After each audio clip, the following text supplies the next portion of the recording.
नमस्कार मित्रांनो, स्वागत आहे तुमचं आपल्या YouTube चॅनलवर। मित्रांनो, इमारत व बांधकाम कल्याणकारी महामंडळांतर्गत जे कामगार नोंदणीकृत आहेत अशा लाभार्थ्यांना दरवर्षी शासनामार्फत विविध योजनांचं वाटप केलं जातं। जसे की त्यांच्या मुलांसाठी स्कॉलरशिप, लग्नासाठी अनुदान, प्रसूतीसाठी अनुदान, घरकुल बांधण्यासाठी अनुदान, संसार उपयोगी जे भांडी आहेत या भांड्यांसाठी अनुदान, अशी विविध योजना ज्या आहेत या कामगारांसाठी शासनामार्फत दिल्या जातात। इमारत व बांधकाम कल्याणकारी महामंडळाच्या वेबसाईटवरती रजिस्टर आहेत अशाच लाभार्थ्यांना या योजनेचा लाभ घेता येतो। आता मित्रांनो, आपल्याला जर याच्यामध्ये सहभाग घ्यायचा असेल तर त्यासाठी सगळ्यात महत्त्वाचा मुद्दा असतो तो म्हणजे कागदपत्राचा। कारण की मित्रांनो, दरवर्षी आपल्याला हे फॉर्म रिन्यू करावे लागतात। आपण जर पाठीमागच्या वर्षी फॉर्म भरला असेल तर तो पुन्हा एकदा आपल्याला रिन्यू करावा लागतो। म्हणजेच आपण चालू वर्षामध्ये सुद्धा बांधकामगार आहोत याबद्दल त्या ठिकाणी आपल्याला जाहीर करावं लागतं। त्यासाठी आपल्याला कागदपत्रे अपलोड करून रिन्यूचा फॉर्म भरावा लागतो।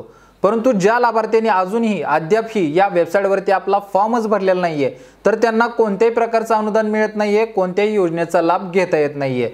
त्याच्यामुळे मित्रांनो, ज्या लाभार्थ्यांना इमारत व बांधकाम कल्याणकारी महामंडळाच्या वेबसाईटवरती ऑनलाईन पद्धतीने फॉर्म भरायचा आहे तर त्यांच्यासाठी सगळ्यात महत्त्वाचा मुद्दा येतो तो म्हणजे कागदपत्राचा।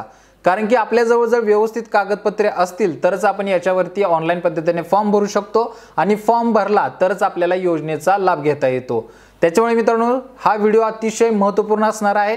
या व्हिडिओच्या माध्यमातून तुम्हाला योजनेसाठी लागणारी महत्त्वपूर्ण कागदपत्रे कोणते त्याबद्दलची सविस्तर डिटेल सांगणार आहे। ती आपण कशी उपलब्ध करायची त्याबद्दलची सुद्धा माहिती तुम्हाला याच व्हिडिओमध्ये मी सांगत आहे। त्याच्यामुळे व्हिडिओ शेवटपर्यंत पहा। चॅनलवरती नवीन असाल तर चॅनल सबस्क्राइब करून ठेवा आणि आपण व्हिडिओ पाहिल्यानंतर आपल्या मित्रांना नक्की शेअर करा, जेणेकरून ते बांधकामगार जे असतील ज्यांची नोंदणी झालेली नाही तर त्यांना हा अतिशय उपयोगाचा ठरू शकतो। चला तर जास्त वेळ न घेता आपण सविस्तर डिटेल पाहायला सुरुवात करूया।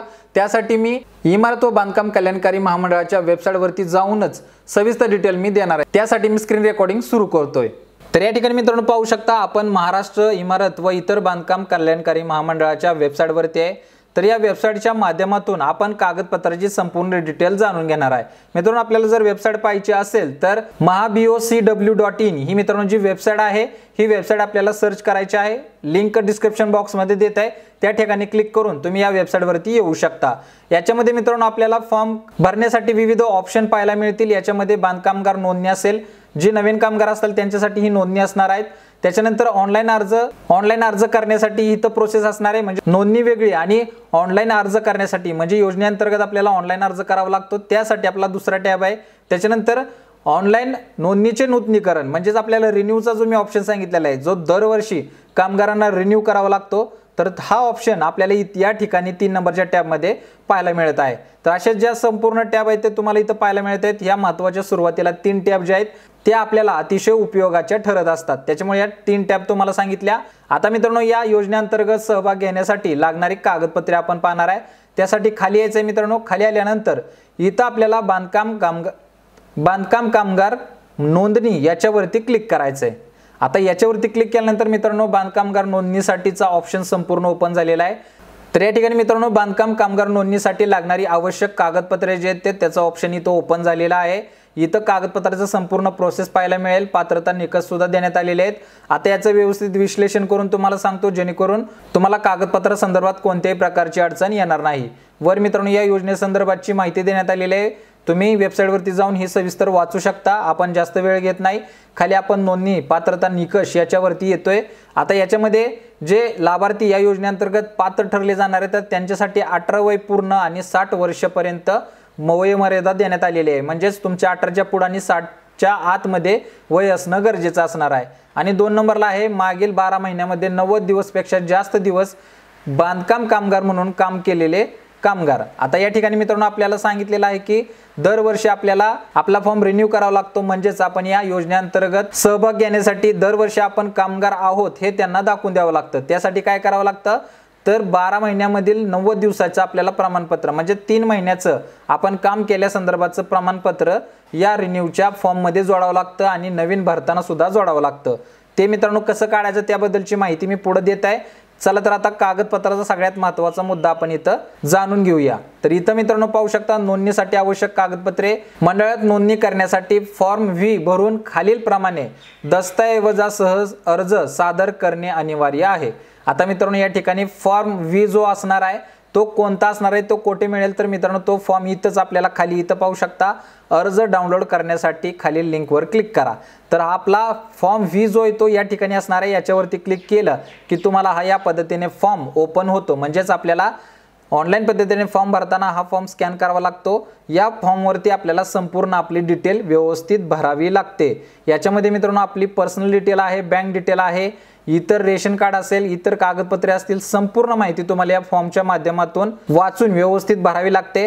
आता हा संपूर्ण फॉर्म कशा पद्धतीने असणार आहे याची एक व्यवस्थित आणि सविस्तर व्हिडिओ मी पुढच्या भागात बनवण्याचा प्रयत्न करेन, जेणेकरून तुम्हाला या योजनेसंदर्भातची संपूर्ण डिटेल समजून जाईल। चालू घडीला फक्त आपण कागदपत्राचा मुद्दा हाताळूया। कागदपत्र कोणकोणते लागणार आहेत, तर हा 1 नंबरला हा आपल्याला फॉर्म लागणार आहे, जो आपल्याला कागदपत्राच्या पुढे जोडावा लागतो, तो व्यवस्थितरित्या भरून जोडावा लागतो। पुढे पाहायचं आहे, पुढे मित्रांनो हा फॉर्म भरून झाल्यानंतर त्याला जोडायचा वयाचा पुरावा। आता वयाच्या पुराव्यामध्ये काय जोडू शकता, तर या ठिकाणी तुमचं आधार कार्ड जोडू शकता, तुमचं पॅन कार्ड जोडू शकता, त्याचबरोबर तुमचा शाळा सोडल्याचा दाखला जोडायचा आहे। जास्त करून महत्त्वाचा असतो तो शाळा सोडल्याचा दाखला। हा आपला शाळा सोडल्याचा दाखला अतिशय महत्त्वाचा आहे, तो आपल्याला या ठिकाणी जोडावा लागणार आहे। त्याच्यानंतर मित्रांनो पुढे आहे 2 नंबरला 90 दिवस काम केलेल्याचे प्रमाणपत्र। आता हे प्रमाणपत्र कुठे मिळतं, तर प्रमाणपत्र आपल्याला इंजिनियर जे असतील, ठेकेदार असतील, किंवा आपण जर ग्रामपंचायत अंतर्गत जर काम केलं असेल तर ग्रामसेवकांकडून सुद्धा हे प्रमाणपत्र आपल्याला उपलब्ध करून दिलं जातं। जर आपण काम केलं असेल तर 90 दिवसाचं प्रमाणपत्र आपल्याला घ्यायचं आहे। तुम्ही ज्या ठेकेदारा अंतर्गत काम करता किंवा कोणत्या इंजिनियर अंतर्गत काम करता, तर त्यांचं प्रमाणपत्र 90 दिवस काम केल्याचं प्रमाणपत्र तुम्हाला या अर्जाला जोडावं लागणार आहे। त्याच्यानंतर पुढे पाहूया, पुढे आहे मित्रांनो रहिवासी पुरावा। आता रहिवासी पुराव्यासाठी काय जोडायचं, तर रहिवासी पुराव्यासाठी आपल्याला आपलं रेशन कार्ड या ठिकाणी जोडायचं आहे। रेशन कार्डची व्यवस्थितरित्या झेरॉक्स काढून तुम्ही या अर्जाला पाठीमागे जोडायचे आहे।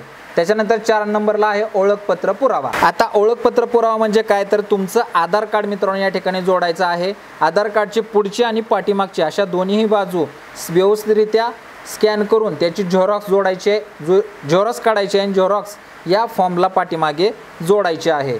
आणि सर्वात शेवटी मित्रांनो आहे ते आहे पासपोर्ट आकाराचे 3 फोटो। तर फोटो जे असणार आहे मित्रांनो, सुरुवातीला अर्जाला एक तुम्हाला या ठिकाणी चिटकावा लागतो आणि तुमचे जे कार्ड तयार होते, तुमचं नोंदणीकृत जे कार्ड आहे, तर या कार्डावरती सुद्धा आपल्याला हे फॉर्म जोडावा लागतो। त्यासाठी 3 फोटो त्या ठिकाणी आवश्यक असतात, जे इतर डॉक्युमेंटला, इतर कागदपत्रांना जोडावे लागतात। तर या पद्धतीने मित्रांनो ही संपूर्ण कागदपत्रे आहेत, अतिशय साधी आणि सोपी कागदपत्रे आहेत। तुमच्याजवळ याच्यामधली संपूर्ण कागदपत्रे आहेत, त्यातली फक्त 90 दिवसाची प्रमाणपत्र आहे, हेच फक्त तुम्हाला तुमच्या ठेकेदाराकडून किंवा इंजिनियरकडून उपलब्ध करून घ्यायचं आहे। तर या पद्धतीने मित्रांनो ही अतिशय साधी आणि सोपी कागदपत्रे आहेत। लवकरात लवकर ही कागदपत्रे जुळवण्याचा प्रयत्न करा, जेणेकरून तुम्हाला या वेबसाईटवरती येऊन व्यवस्थितरित्या फॉर्म भरता येईल आणि कागदपत्रे सबमिट करून शासनामार्फत मिळणाऱ्या विविध योजनेचा लाभ याच्या माध्यमातून घेता येईल। तर मित्रांनो आजच्यासाठी येथेच थांबतो। अतिशय महत्त्वाची अपडेट होती, तुमच्यापर्यंत पोहोचवणं गरजेचं होतं। व्हिडिओ पाहिला असेल तर आपल्या मित्रांना नक्की शेअर करा, जेणेकरून त्यांना सुद्धा योजनेसंदर्भाच्या सविस्तर अपडेट घरबसल्या मोबाईलवरती कळून जातील। चला तर मित्रांनो भेटू पुढच्या व्हिडिओमध्ये नवीन अपडेटसह, नवीन माहितीसह। तोपर्यंत धन्यवाद।